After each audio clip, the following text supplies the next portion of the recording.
Hey everyone, welcome back. Welcome to any new listeners. This is your host Amaka, and this is the Letters and Layers podcast where we talk about everything books, wellness, life lessons, personal insights, mental health, and everything in between. It is Monday, September 1st. When I am recording. Happy September to you. If you're listening on publishing day.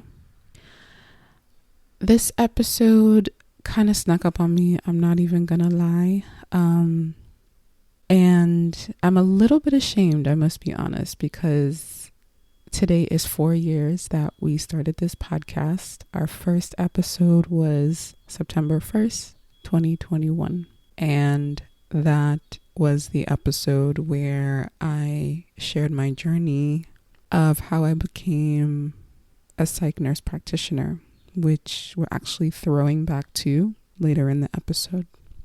Typically, I would have planned a little bit more in depth for this episode considering its significance, but a lot is going on in life right now. I will share with you guys, I promise, but I can't yet. But yeah, a lot is going on. I'm handling a lot, not in a bad way, just in a life way, in a major life transition way that I can't share yet, but I promise I will share soon. Probably by the end of the year. But this podcast still means the world to me. It's one of my first loves. It's my first baby. And I still wanted to make sure that I commemorated this day. I've told this story before. I was still in nursing school when the idea came to me to start this podcast. And I thought it made sense. I thought it made sense to me to have an outlet to share my thoughts. I just didn't know what about yet.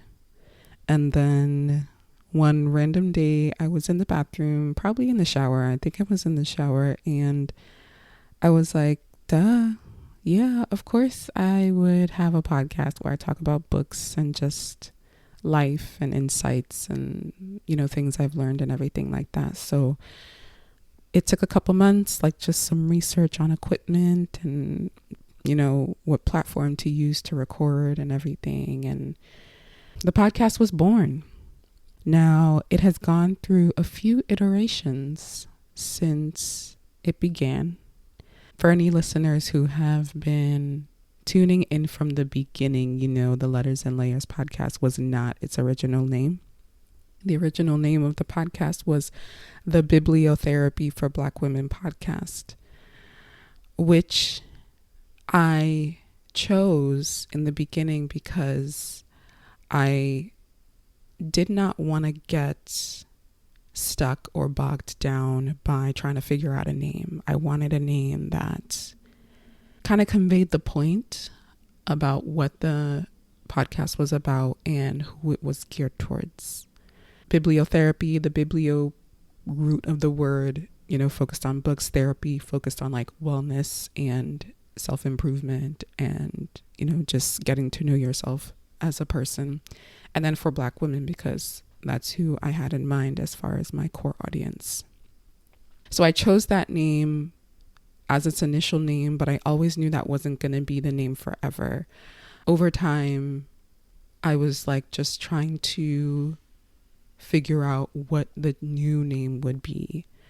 And I think it was the 2-year anniversary. I think it was about 2 years where I was like, okay, I came up with the name The Letters and Layers podcast because I feel like those two words also encapsulate the essence of this podcast, which is letters, which is like, in my opinion, the smallest unit of measurement as far as words are concerned. Like, books are made up of chapters, which are made up of sections, which are made up of sentences, which are made up of words, which are made up of letters, So that's where letters came from. And then layers just made sense to me as far as the person, and whether I'm talking about myself, whether I'm talking about others, life experiences in general, and that encapsulates, insight and lessons and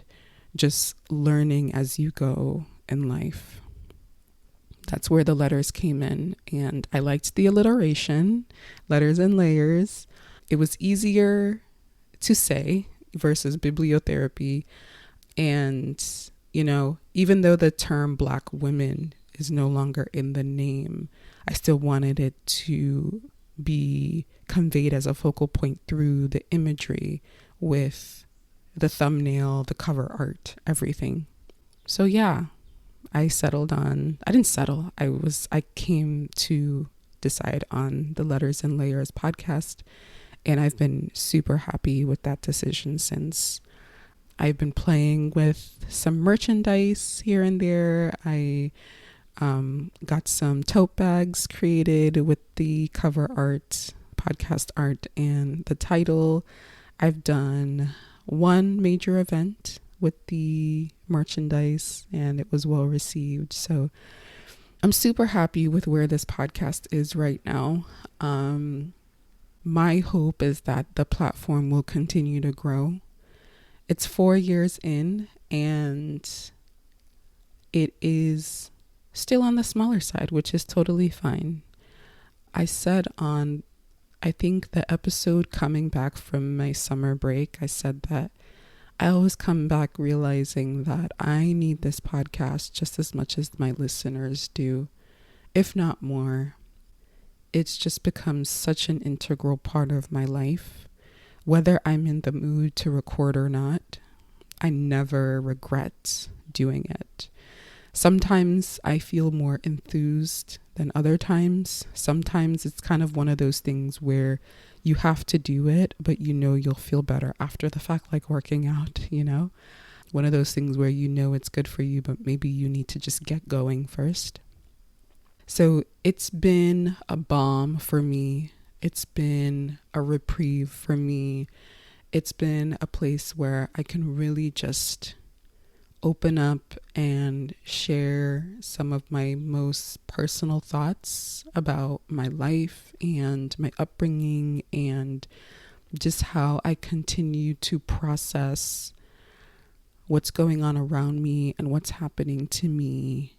And, in order to do that, in doing that, you're able to continue to move forward and live life and do the best you can in any given moment.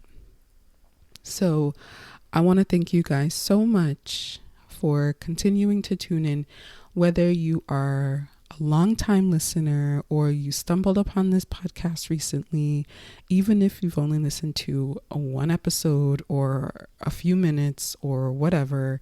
If you shared this podcast with people, if you've posted about it, if you've reached out to me, you all matter to me. You all are the reason why I keep going, whether I know you personally or not.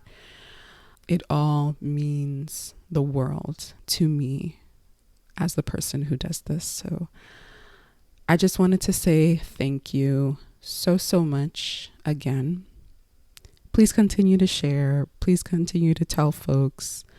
I know I had plans to continue talking about Dream Count this episode, but considering that it is a significant episode, I said, let me do this and we will come back to Dream Count. But kind of coming to this milestone had me thinking about where I've gotten to professionally in my career, considering that my first episode talked about my journey. It's crazy to see how far I've come. I'm at the point in my career where I can practice independently. I'm licensed in New York State, Connecticut, and Illinois.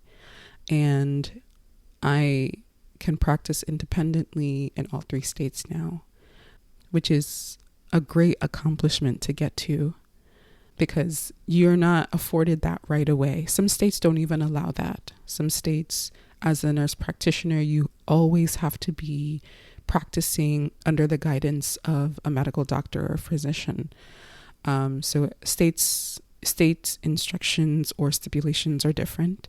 For New York, Connecticut, and Illinois, you can start practicing on your own independently as a nurse practitioner after you've met certain thresholds, and all of them are a little bit different. But considering that I've been practicing for 3.5 years now, I have hit the thresholds for all 3 states. So technically I can, open my own practice. I can kind of, within reason, within certain guidelines for NPs, I can venture out on my own, which I am trying to do. It's a process, but I know that I will eventually realize those goals. So it's just really amazing to get to this point, and I am curious to see how my career will continue to unfold. But it just kind of prompts me to look back and remember how I got here and be appreciative for everything that I've had to go through to get here, the successes, the setbacks, and I go pretty deep into the challenges that I went through to even start nursing school. But I am super thankful for everything, because if it did not go exactly how it went, I wouldn't be where I am. Truly, I believe that. So yeah, I'm thankful for the journey that got me to where I am. And I was like, you know what? I haven't done a throwback episode this year. All episodes up to this point have been new content. So I just wanted to kind of offer this quick introduction and then throw it back to the first episode of this podcast in celebration of our 4-year anniversary. Again, I want to thank you guys for listening. I appreciate the support. Thank you so much. And we'll talk in the next episode. Bye.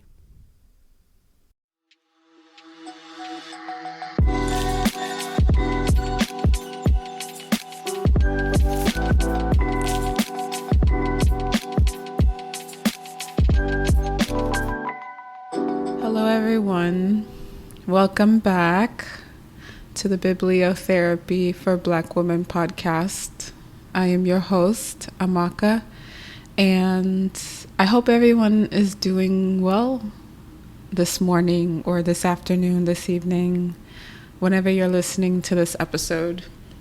It's morning where I am, and I woke up, took a quick hike at a local park. It's this really nice park that surrounds a lake, and I usually do 2 rounds around the lake, but I was trying these new sneakers, trying to break them in, kind of took away from the hike, and I did 1 round instead of 2. But hey, sometimes your efforts, are different given the day. So I was like, today 1 round is enough for me. So I did that. At least I was able to start the day outside, around some nature, collect my thoughts, set my intentions for the day, get my mind right for the weekend, and start the day feeling good. So for this episode, as I mentioned in my trailer, I wanted to talk a little bit about my journey to this point. I graduated from my nurse practitioner program almost 3 months ago. I was at one point the only Black student in my psych mental health cohort at Yale. And then it's a 3-year program, and year 2 there was another Black woman that joined me, and I'm so thankful for her. She's one of my closest friends now. We're gonna rewind all the way back to 2017 when I lived in Maryland and I worked in DC. I was doing well, no complaints. I was in my mid-20s. I had a good research job in downtown DC. As far as good jobs go in your mid-20s, I was checking off all the boxes. I had a great group of coworkers, good friends, had my own place. And starting out in the job the first year or two, I was good. I was like, things are good right now. I kind of feel like things are steady. At that point, this is probably the third state I had lived in my 20s. So I'm like, things are pretty stable right now. I don't think I'm going to be actively pursuing anything career-wise for a little while. So I was good. And then in about, I think like 2016, I started thinking, this job is great, but it's not what I want to do long term. So I started thinking about what do I want my next steps to be? I also mentioned in the last episode that I wasn't really too aware of the field of nurse practitioners and what they do until I met my primary care provider, who was a Black woman who had her own practice in downtown DC. She was a family nurse practitioner. A great experience all around in terms of care and tending to my needs as a patient. But aside from that was around the time when I was thinking about what my next steps would be. And I'm looking at this woman, because at that point I was considering a more clinical route in terms of profession. I was like, do I go the PA route, which is physician's associate? Do I go the doctor route? I was even considering dentistry at a point and pharmacy. There was a point when I was even like, oh, okay, I'm going to be a dentist. Why? I don't know. But deep down I was like, no, this doesn't fit me. Doesn't fit me. And then there was a point where I was like, okay, I'm going to pharmacy school. And I was like, no, this doesn't fit me either. And I seriously considered becoming a PA, but the requirements I would need, I could not get within the time frame that I had set for myself. So that was around the time where I started seeing this family nurse practitioner. I asked her, questions. How did you get in this position? You're a Black woman with a practice in downtown DC. And she started talking to me about her journey and how she got there. And I was like, dang, this is something that I could really see myself pursuing, because in my mind, you have to be like a doctor or a dentist to have your own practice. Like, she was doing her thing on her own. So that gave me a little bit of a glimpse into that possibility, and I started thinking about it more and more. I started researching the field of nurse practitioners and what they're able to do, and I got to a point where I was like, oh, okay, I think this is what I want to do. I like the flexibility. I like how wide of a scope you can work in as an NP. I like all the different specialties. So I had made the decision to pursue it, and it felt good. So I started the application process in summer 2016. I had my schools. It was like 5 or 6 schools of like the top NP programs in the country. I had gotten, after the whole process, come spring 2017, I had gotten into maybe half of the schools. I did not get into Yale the first time. So I had applied to Yale's program as family nurse practitioner. I had applied to all my programs as family nurse practitioner. I had applied to Yale. I applied to the University of Pennsylvania in Philly. I applied to Columbia in New York City. I applied to Mass General in Boston. I applied to Boston College in Boston. And I think I also applied to Thomas Jefferson in Philly. So that might be like 6-ish schools if I'm not forgetting any. And I did not even get an interview with Yale. I remember being in transit somewhere. I think I was in the metro. or at Union Station. And I got the email. I was with somebody, maybe a coworker or someone else. I got the email and I was so sad. I was like, oh my God, Yale was my first choice. They didn't even offer me an interview. So that took a couple days to process. But I got an interview with the University of Pennsylvania. I got further along with Mass General. I don't think Columbia did interviews. I think they just decided based off of your application. But long story short, I ended up being admitted to the University of Pennsylvania in Philly for family nurse practitioner. I was admitted to Mass General in Boston for adult gerontology, even though I applied for family nurse practitioner, because they said that they weren't able to admit me for family nurse practitioner, but they would offer me a spot in their adult gerontology cohort. Now, for those that don't know what that means, family nurse practitioner means you can work with patients across the lifespan. That's from birth to death.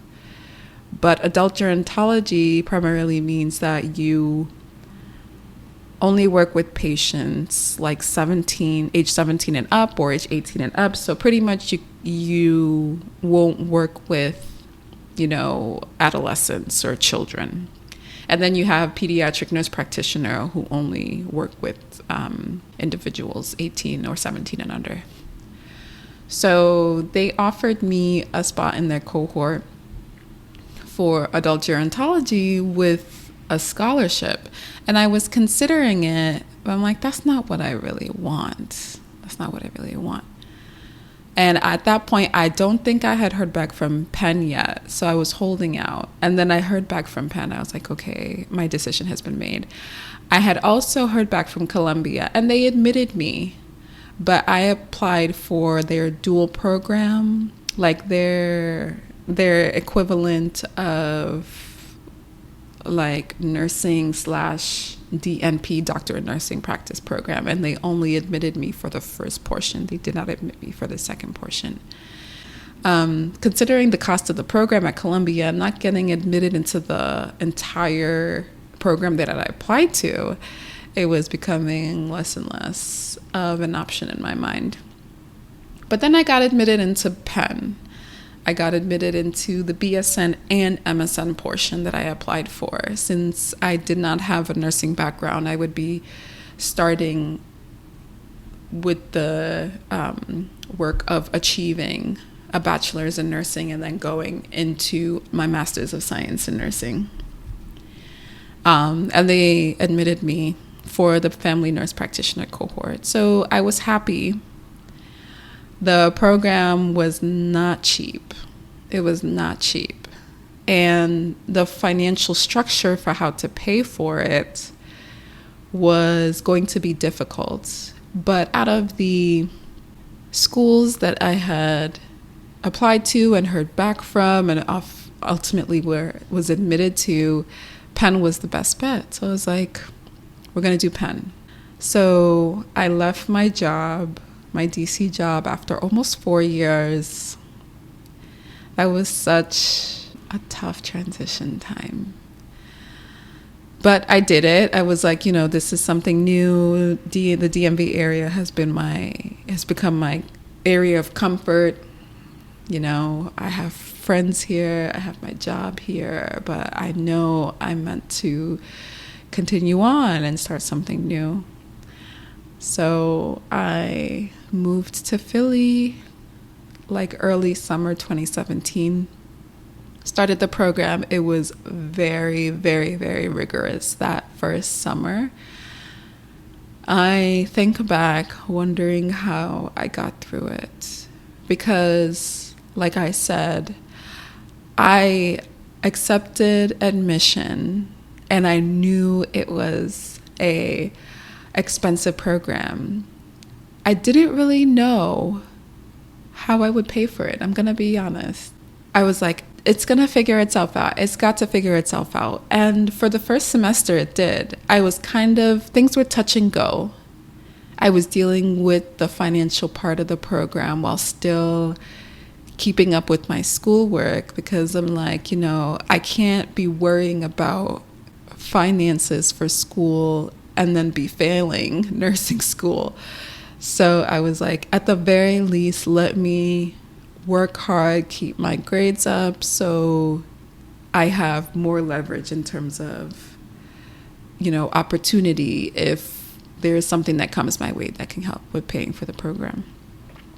So I kept going. I finished out that summer semester successfully, but it was getting to the point where I had to make a decision, because I was hitting a wall when it came to figuring out ways to continue in that program.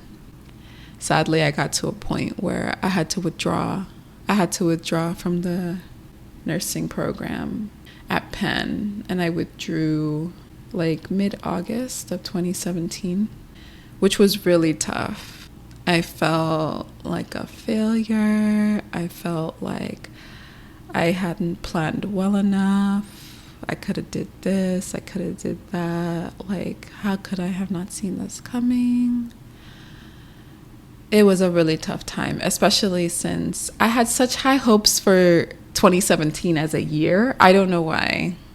I tend to like to think that, my number is 7 because I'm born in July, and I don't know, just all these little things that I won't go into. But I was just really hyped. When we started 2017, I was really hyped. I was like, this is going to be a great year. A lot of good things are going to happen.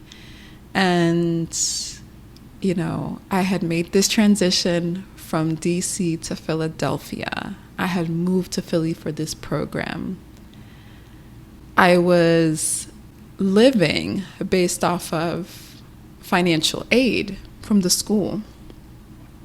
I was paying rent from the financial aid from the school, which was part of my angst and fear. I'm like, I'm not going to be able to pay for this program. How am I going to continue to live in Philadelphia? So I remember just getting to a point where I was just like so sad. I was so disappointed in how things were turning out. I was like, this is not how everything was supposed to be. And sadly, I was not the only person to drop out from the program. There were other people who, a good friend of mine who I met there, and we are great friends to today, also left. She left a little earlier than me. I left a few weeks after. I was just in a very tough place, very hopeless place mentally. Thankfully, my partner was helpful, supportive, was like, this is sad, this is tough, but we'll figure it out. So I begged and pleaded with the school to help me figure something out. They said their hands were tied, there's nothing they can do. So I was like, wow, damn. I was definitely a lot more emotional than it seems like I am now. I mean, that's 4 years ago at this point. So much has happened since then.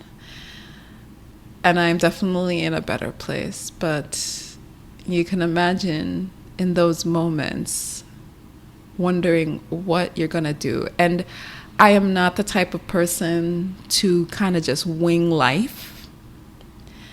I have 3 siblings. I am the oldest. I am the planner. I don't mind if plans change, but foundationally, I need to have a plan for everything. And this was life. This was not, oh, let me plan how my day's gonna go. Oh, maybe I'll go here. Oh no, I'll change my mind. This was my life. I was like, I'm moving to Philly for this program because I have decided I'm gonna change up my career and do this. And this program is the vehicle to get there. And I'm finding that I can no longer be in that program. So my mental state was not in a good place. It was not in a good place. I was anxious, the most anxious I've ever been probably in my life. I was wondering what I'm gonna do. I hadn't told my mom yet because I like calling my mother after I've solved my problems. I don't like going to her with problems unless I really, really need her help. So I hadn't told my mom yet. I was just trying to kind of figure it out on my own. So it took a few days, and I was like, okay, well, I have to keep living. I am here in Philly, at least for the foreseeable future, at least for the next few months, probably through the next summer at least. So I need to find a job. I need to go back to work. So Penn, being such a big academic institution and hospital system, I started from there, started applying for jobs again with my resume. I reached out to some old colleagues, told them unfortunately what happened, and then I'm going to be going back to work and figuring out my next steps, which was kind of opened the wound all over again because, leaving the DMV area, I had a pretty nice send-off from coworkers and things like that. And I'm like, oh, man, I have to go back and ask for references again because I'm no longer in school.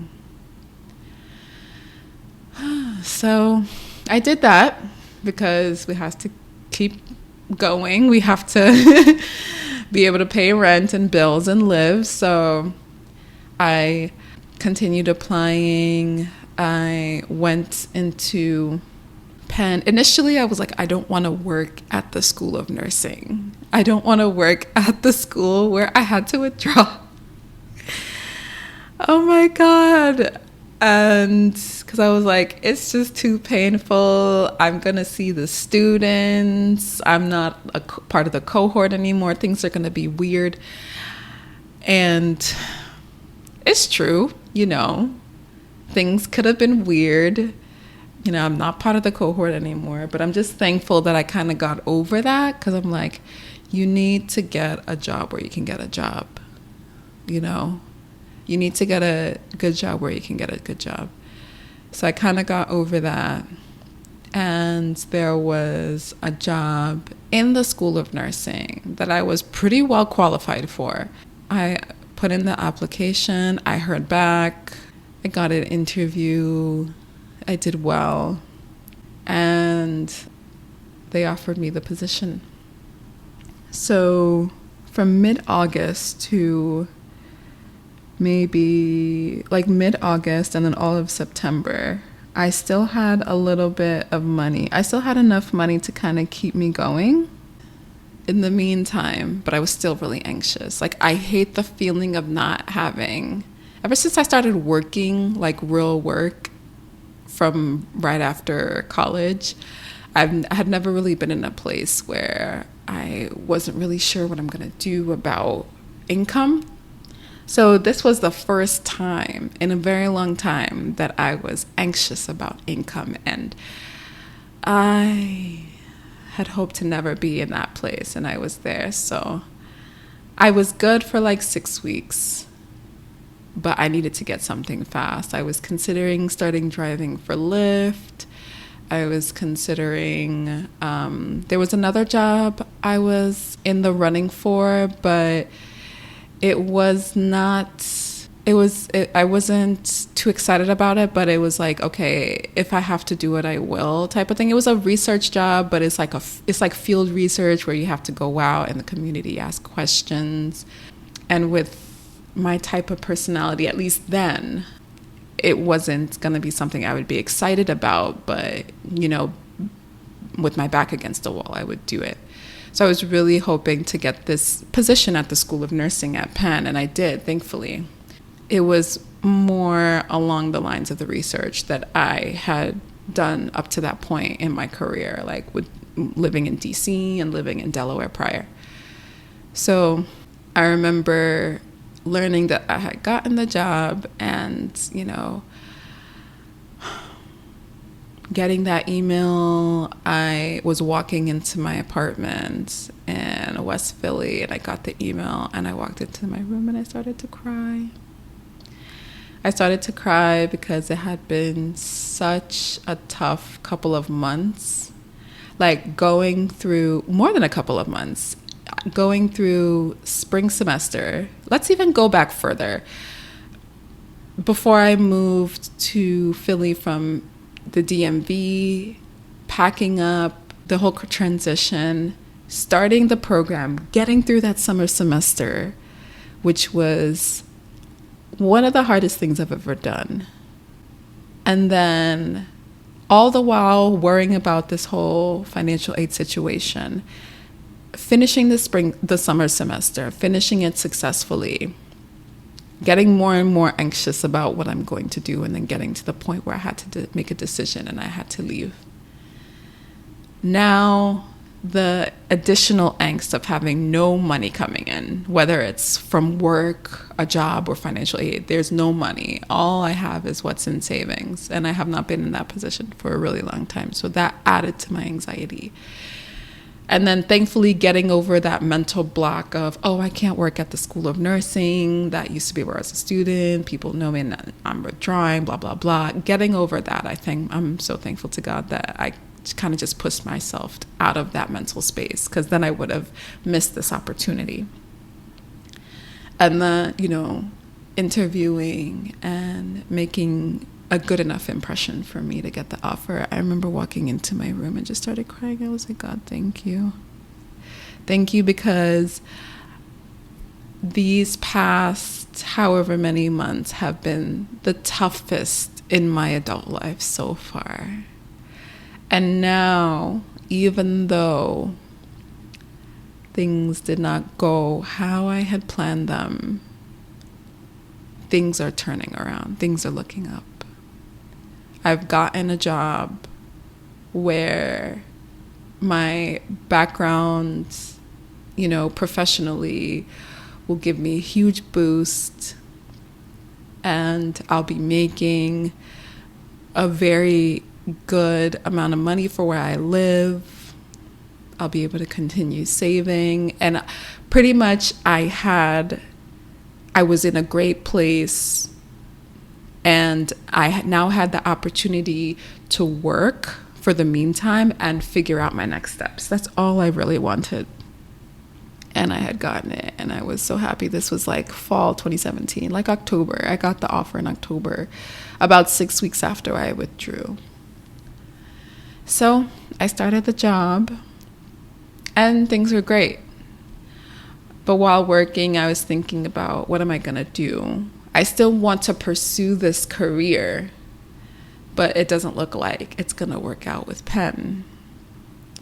So rewind a little bit. I mentioned a friend of mine who left prior to me because of, the same whole financial situation. She had been admitted to Yale. She and I had applied to a similar set of schools.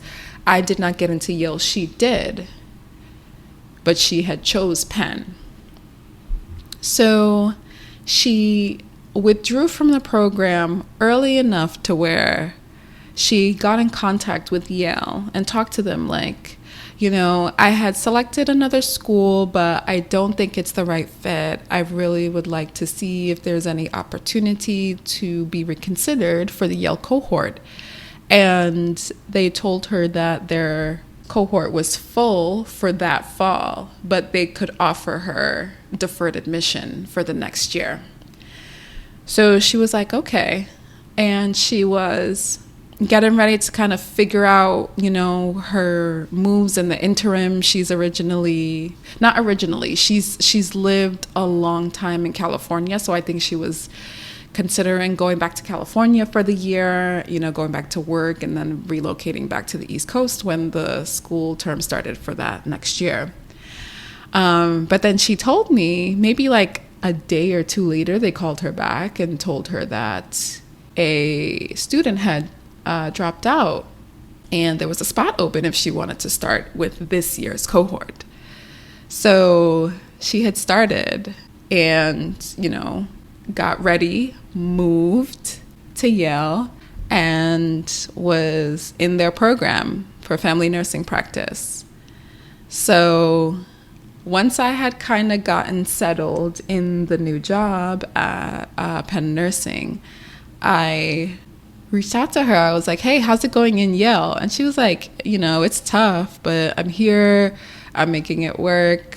And I was like, I'm considering reapplying. And she was like, yeah, definitely. It would be great to have you. I miss seeing you. I think you could like Connecticut. So I was like, okay. She was like, you know what? Let me see who I can connect you to get more information about the program. And, see if anything has changed with the application that maybe you would need to readdress. I was like, okay, yeah, that'd be great. So long story short, I reapplied this time as psychiatry and mental health, not family nursing practice, which in hindsight, I probably should have did all along. I applied the first time under the impression that with family nursing practice, I won't be limited to who I can, take care of as a professional and treat. But that's true and not true, depending on a lot of things. In reality, I did not have a lot of experience or foundation that would, warrant an interview or admission into that program within the family nursing cohort. And it made sense, A lot of when I lived in DC, my job in research was around substance use prevention and treatment. That falls more under the umbrella of psychiatry and mental health. When I lived in Delaware, my fellowship was around grassroots substance use, mental health, prevention, intervention, recovery work. That falls under the umbrella of psychiatry and mental health. And then, I have, like I mentioned in the trailer, I have some kind of personal motivations in terms of family and just wanting to learn more about the sciences of mental health and psychiatry. So in hindsight, I'm like, family nursing practice was not the direction I was supposed to go. It was supposed to be psychiatry and mental health the whole time. And I needed a little bit of convincing. It took a phone call with my mom. At this point, I had already told her what had happened. Things were still a little bit shaky for me emotionally, but I was on much better footing to where, I could tell her what happened and the decision that I made so that she's not alarmed. So yeah, she knew that I was, thinking about reapplying. I initially was going to reapply again as FNP. But she was like, go with psych, do psych. I don't know why I was hesitant at that time. Can't really tell you what I was thinking outside of what I said, treating the entire lifespan. But once I had made the decision to switch, it just felt right. I was like, this is what it should have been all along. So I did that. I applied. I got an interview. I went to Connecticut for the interview, stayed with my friend. I think I took Amtrak, or I took New Jersey Transit to Penn and then took Metro North because, I'm still a student. I'm not a student. I'm working now, but I'm not trying to, spend Amtrak money. So I remember taking New Jersey Transit from Philly to Penn Station and then taking Metro North from Grand Central to New Haven for this interview. And then my friend picked me up, took me to her place. I got, ready for the interview day the next day, which went great. I felt really good ending that interview day. But, you can never be too sure. But I felt good. So I was really grateful for the hospitality of my friend. I made my way back to Philly the next day. And then maybe 6 to 8 weeks later, I got the email that I had gotten in. Oh, man. I'm just thinking back wow. I'm just thinking back I had gotten the notification that I got in. I shared it with my friends in Philly. Because I hadn't told them what happened. They were privy to, all the developments and stuff. And they were so happy for me. I told my friend in Connecticut, she was happy. She was like, I knew you were going to get it. Like, it was a foregone conclusion. I was like, you're so sweet. You have so much faith in me. So, but yeah, I was in. And I could get emotional again because of, just the roller coaster. At that point, this is February 2018. So about 8-ish months in that transition of thinking I had been settled and then having to leave the program and now getting a job and reapplying and now getting into Yale. I was like, okay. I don't know if I teared up. I remember getting the notification in the morning when I was getting ready for work. My job was walking distance, so I often walked to work. And I remember I felt like I was walking on clouds that day. I was so happy. I was so happy, because I had direction again. This goal of becoming a nurse practitioner, the goal was in sight again. And I felt like I had now direction, something to work towards. And, Yale is not cheap either. But the difference between Penn and Yale is just like the financial structure and how you can pay for the program. Yale was markedly different than Penn. And Penn's and Yale's financial structure was in a way that I knew I could do it.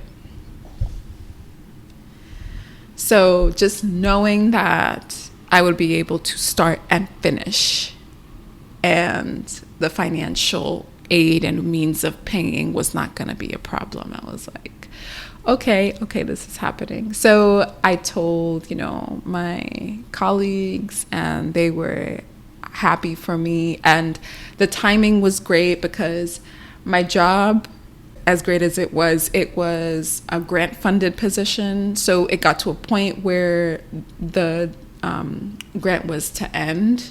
And luckily, they were able to extend it for the couple of months after the official end of the grant so that I wasn't not working in that interim. So I pretty much worked up to like mid-August when I packed up my life again and moved to Connecticut. So I lived in Philly from June 2017 to August 2018, which is just over a year.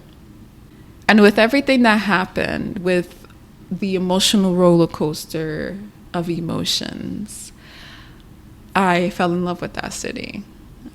I fell in love with it, and I visit every chance I get. It's just a beautiful city. Philadelphia is a vibe. If you've never visited or you've considered visiting, please go. I hope you like it. Everyone's different, but it's a vibe. And I feel like most people that go there like it. So, yeah, I had to pack up my life and say bye to Philly, which was the sad part. I was like, I've fallen in love with this city. I can see myself living here long term, and now I have to go. But it was for good reason. So, I started the program. I made friends. I got through the first year, which was crazy. They're pretty much fitting 2.5 years of nursing school into 11 months. Year 1 is an accelerated registered nurse program. There were mornings where I would wake up and sit on the side of my bed and be like, what did you do again? Why do you do this to yourself? Oh my God. It was tough. Those 8 a.m. advanced pharmacology classes getting to the hospital at 6:45 for clinical, having 3 exams in 1 week. Like, it was not easy. It was not easy. But I got through it. Not just on my own. There's no way I could have gotten through that program on my own. Or I could have, but I would have been hella depressed. It's really the ability to find friends and bond and study and lift each other up. That's how we all got through it together. So I finished year 1 and took the NCLEX. I remember losing sleep. I remember progressively losing sleep every day that got closer to the test. And I actually scheduled my test in Philadelphia. I was like, I miss Philly. I haven't been back in forever. Once I got my authorization to test for the exam, I was like, okay, let me schedule it in Philadelphia so I could take a little road trip, go back to Philly, take the test. Whether pass or fail, at least I'm in Philadelphia, so the city will make me feel better. Hopefully I would have passed, and I'm just enjoying my time. But if I didn't pass, at least I'm in an environment that makes me happy regardless. That was my rationale.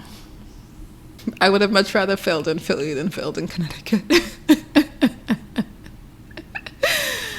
Oh my God. So I did not know if I passed right away, but there is this little trick in the nursing world where if you take the NCLEX and you finish and you try to reapply to take the test, the exam website won't let you. But if you try to reapply and pay to retake the exam, if you failed, it'll let you. So this was like that little trick that you could do to see if you passed or not, because you don't get your pass right away. So I tried that. I tried that little trick. I tried to pay to retake the test and it wouldn't let me. So that was a good sign.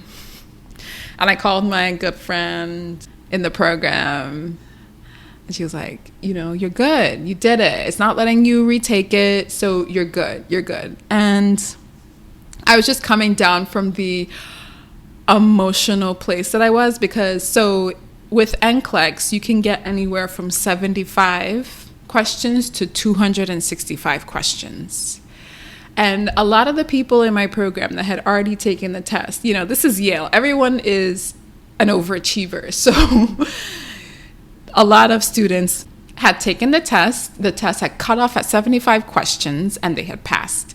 So now you have this benchmark of which you judge yourself.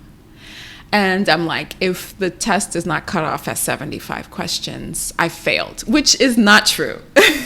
There are people I know that have gone all the way to 275 and passed the test, but you don't want to be in that position where it's just giving you question after question after question. And I hit 75, hoping that it would just, the exam would shut off, and it didn't. It showed me question 76, and I started to cry. I was like, in the testing, like in that little cubicle where I was, it did not shut off at 75 questions, and I started to cry. I was like, oh my God, I failed this test.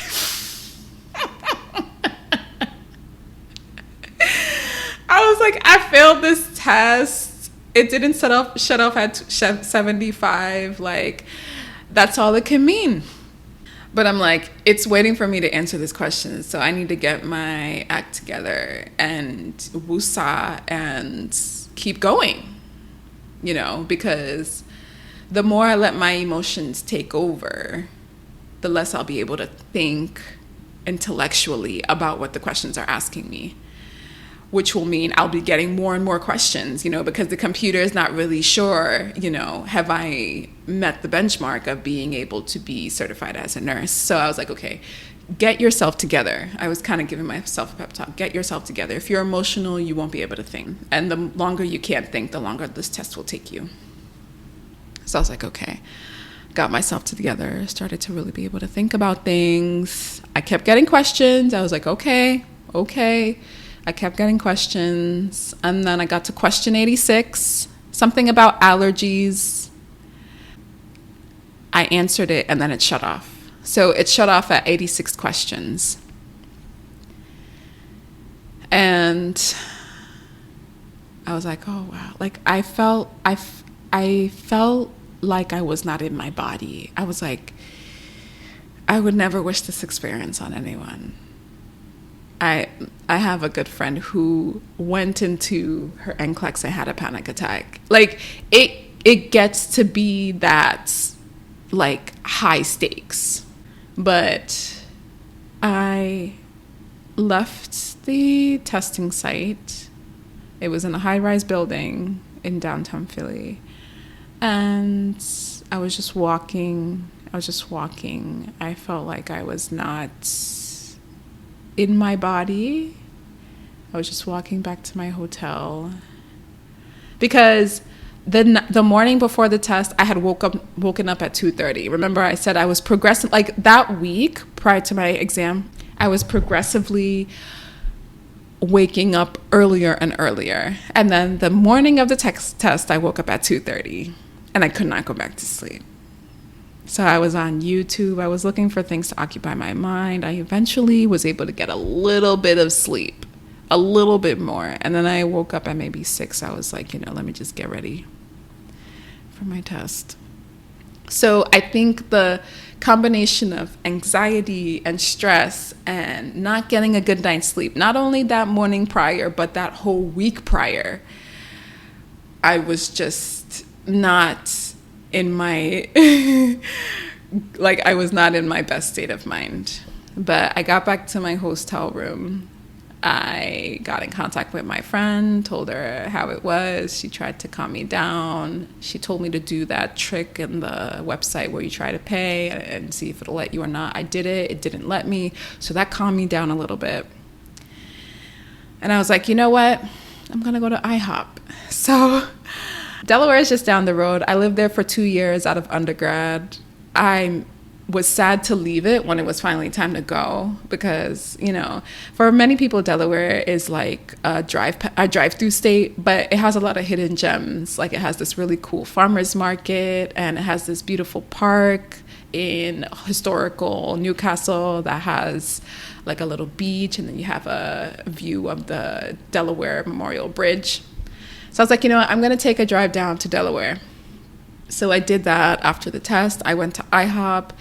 Was it a Saturday? I think it was a Saturday.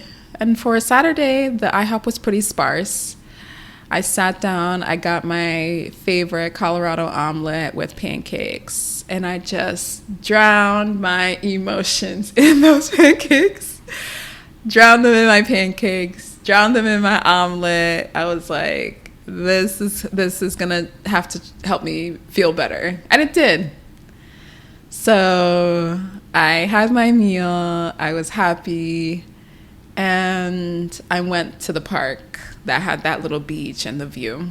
And that was where I really, really came back to myself. I was walking. It seemed, I guess they had extended the park because I walked for a really long time. I was like, oh, I don't remember the park being this, like, expansive. I walked all the way to the end. Maybe like 1.5 miles or 2 miles, and then walked all the way back to my car, and I had felt better. I was like, okay. I had felt good enough to post an Insta story. I didn't go into detail or anything. It was more so about how beautiful the park and the lake was, and I wanted to document it. So I did that. I looked at the view of the bridge for a little bit and kind of took in. It was a beautiful day that day, so I sat on a bench and kind of took in my environment for a little bit, and then I left. I went to the farmer's market that I mentioned. Got some key lime pie, which is my favorite dessert. I was like, I deserve it. I deserve this pie. Yeah. And then I made my way back to Philly. So that was the whole saga with taking the NCLEX. And then I did not log into the website and officially see the pass. To this day, actually, I have never seen pass. Like because come Monday, it was Saturday, so it's not a business day. Come Monday, I was back in Connecticut, and I checked the Department of Health website for Connecticut, and I had a registered nurse license number. So I was like, oh, I passed. So I had never logged onto the website and clicked NCLEX and saw the pass. To this day, I haven't, but I'm like, I have the license number, so I have obviously passed the exam. So, that was kind of like, okay, it's official now. Over the course of the time between taking the test and getting back to Connecticut, I was in a much better place emotionally. I was like, oh, I passed. And then I got the official number that Monday. So, at this point, I'm in my second year of the program. I am a registered nurse now, and I am actually learning about the science of psychiatry and mental health within the context of practicing as an NP. That was the next step in my journey. So, I was doing clinicals. I had gotten through my first semester.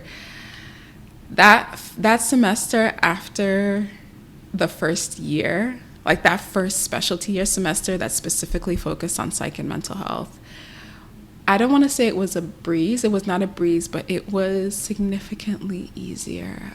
I enjoyed that semester so much. I did. I had so much more time to myself. I could do a lot more for me. I was learning a lot. I was in a clinical that, I was learning a lot about the field. I had a great preceptor. And, all that just adds to the journey. And then spring semester came and COVID hit and my clinical was cut short. And then we transitioned everything to online. We were doing our classes via Zoom. That was a crazy time. I had gotten an offer for my first nursing job, and then they rescinded the offer because COVID was happening and nobody knew what was going to be the future. So I'd gotten my offer. I was onboarding, doing orientation stuff, and then they sent me an email that they are rescinding the offer, and that was sad. I got that email while I was in the middle of an advanced pathophysiology exam. Yo. So at that point, everything was Zoom. So I was taking this exam at home. It wasn't a situation where you had to lock your screen. And my mail was open on my laptop. So as I'm taking this test, I'm going through the questions, and I get this push notification for this letter that I got from my place of work, my soon-to-be place of work, but no longer at that point. And I'm reading this, and I'm like, oh my God. Like, I couldn't even process it because I'm in the middle of an advanced pathophysiology exam. And I'm like, oh, wow. I was like, oh, okay. I just had to keep going. I just have to keep going. So I finished. And then I took the afternoon to kind of process what happened. I was really sad, And yeah, COVID has been something, to say the least. But in the summertime, like May, all this happened in March, like mid-March. You know what calmed me down? I was like, everybody is kind of working based off worst case scenario right now. Businesses are working off worst case scenario right now. We have to save money. We have to lay off staff that we don't need. And you're talking about somebody who hasn't even started to work. So I am going to be the first to go. But I was like, you know what? At that point, we were thinking, oh, COVID will just be, however long. What calmed me down was like, once things die down, they're going to reach back out and ask me if I want to come back. And they did. They did. So, if I had felt like it was a completely hopeless situation, maybe I would have reacted differently.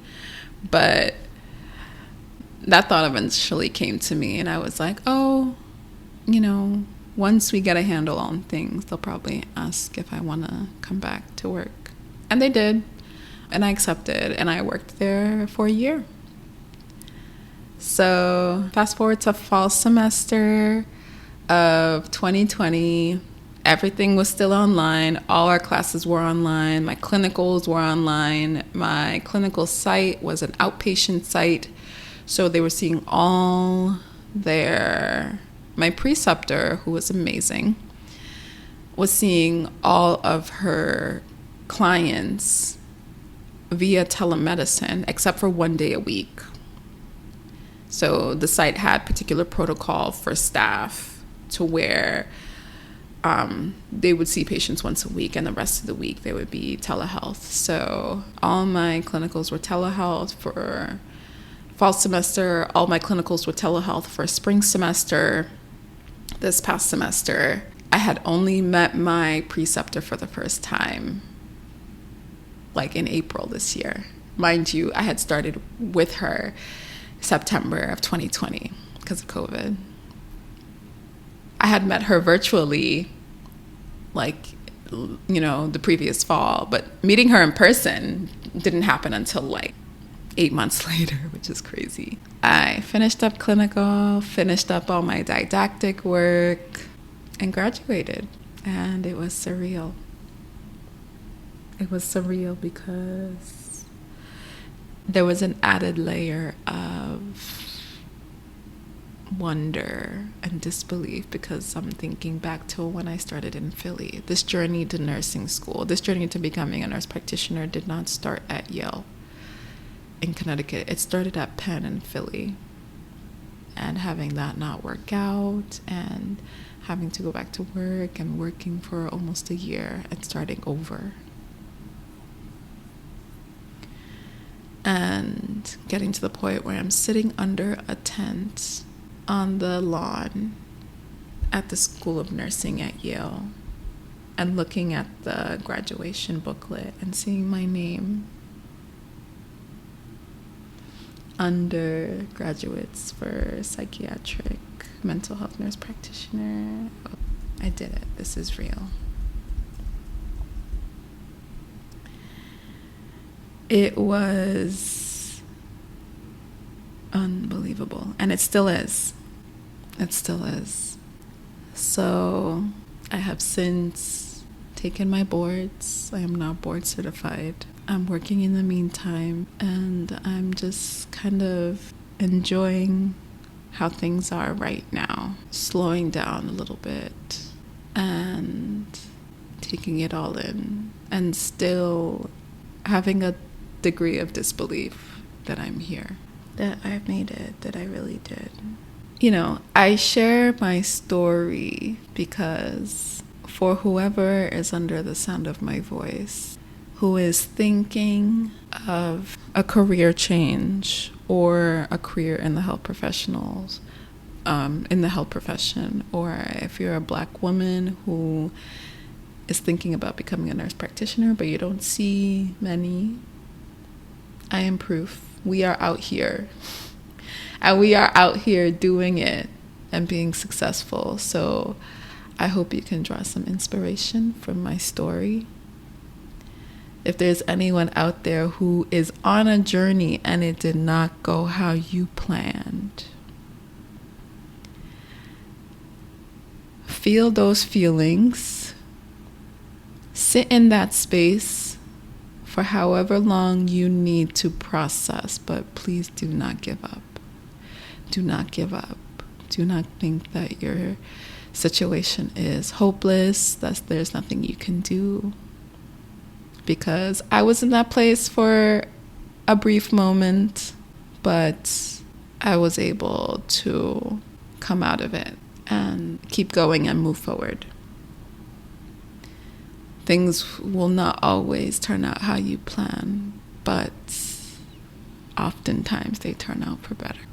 So if you told me 4 years ago that I would be here if you told me when I left Penn that I would be here, it would be really, really, really hard to believe you. But I'm here. I made it. And if I can do it, anyone listening to me who is considering their own path or journey, you can do it too.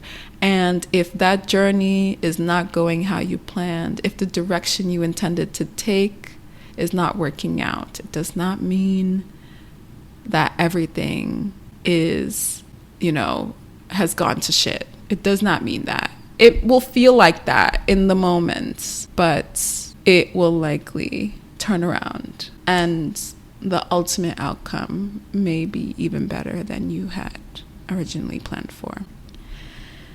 So with that, I am over an hour. I did not know I would be recording this long, but I said I was going to talk about my journey, and it's quite the story. I did not really want to skimp on details, so that's it. I want to thank you guys for listening through. I hope you are able to get some little nuggets of inspiration or wisdom or motivation or reinvigoration. And I will talk to you guys soon. Thanks again for listening. If you have any comments or anything you want to share with me, don't hesitate to reach out to me via email at btbwpodcast@gmail.com. Again, that's btbwpodcast@gmail.com. So guys, that's it. Thanks again for listening. And I'll talk to you guys soon. Bye.